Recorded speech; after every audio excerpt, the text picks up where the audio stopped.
Hello. My name is Simone Braga, for those listening to me for the first time. God bless you, mightily. Here you discover the mystery of the mighty verses from the book of Psalms. Psalm 2. This psalm has 4 great acts: the conspiracy of hostile kings who want to overthrow the kingdom of God and its anointed king. God resolves to establish his king on Mount Zion. Proclamation of the decree and granting of dominion and admonition to hostile kings.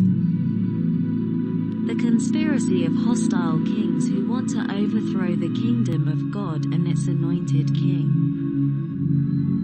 Psalm 2 starts directly with the poem it wants to address, and the initial way defines the tone of this approach: the amazement and anger at the stupidity of those who conspire against their extinction.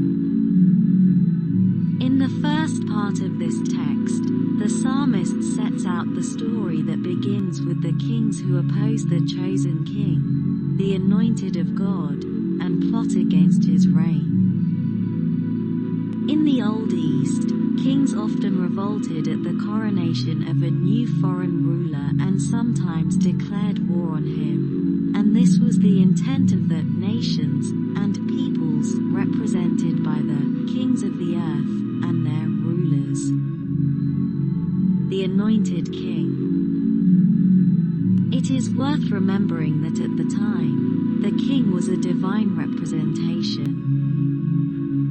In the Psalms, the term anointed designates the heirs to the throne of David, royal descendants instituted by God, the root from which Jesus Christ arose. However, the malicious conspiracy of rulers and peoples is nothing but a futile revolt without the slightest chance of success. Behind the King of Israel is the throne of heaven and the Almighty God. God resolves to establish his king on Mount Zion. Realizing the senseless and pointless challenge to divine authority, God does not play with the rulers of the world. But he speaks angrily because of the war they wage against his just kingdom and his holy king. The second act of Psalm 2 begins with the Lord enthroned in heaven and ended with his anointed king on my holy mountain, representing God's transcendence over all the earth and his immanence in the person of the anointed king. He extends his dominion over the planet. The Lord mocks those who believe they can attempt against him by expressing their contempt and wrath against them.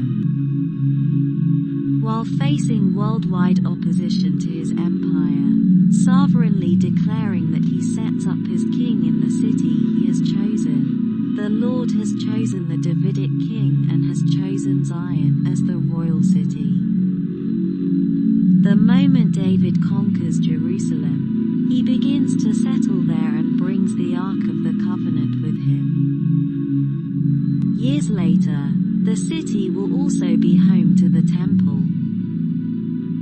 If you are here for the first time, please subscribe our channel, All Faith Theory.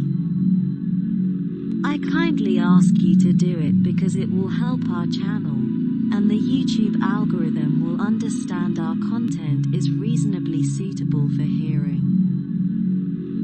Please click on the bell and leave your comments. I would also like you to pass this audio on to your friends, as everyone will have the opportunity to listen to our new content. First and foremost, our mission is to pass the predominant thing, the Lord's words. Psalm 2. The reign of the Lord's anointed. Why do the nations conspire, and the peoples plot in vain? The kings of the earth set themselves, and the rulers take counsel together against the Lord and against his anointed, saying, Let us burst their bonds apart, and cast away their cords from us. He who sits in the heavens laughs. The Lord holds them in derision. Then he will speak to them in his wrath, and terrify them in his fury, saying, As for me, I have set my king on Zion, my holy hill. I will tell of the decree. The Lord said to me, You are my son. Today I have begotten you. Ask of me, and I will make the nations your heritage, and the ends of the earth your possession. You shall break them with a rod of iron, and dash them in pieces like a potter's vessel. Now therefore, O kings, be wise. Be warned, O rulers of the earth. Serve the Lord with fear, and rejoice with trembling. Kiss the Son, lest he be angry, and you perish in the way. For his wrath is quickly kindled. Blessed are all who take refuge in him. Pray with me, Our Father, with great faith. Lord's Prayer. Our Father, who art in heaven, hallowed be thy name. Thy kingdom comes, thy will be done on earth as it is in heaven. Give us this day our daily bread, and forgive us our trespasses as we forgive those who trespass against us. And lead us not into temptation, but deliver us from evil. Amen. God will bless your victory mightily. Now repeat after me, Glory to Lord and the Holy Spirit. Amen. I love you all. Thank you all for listening.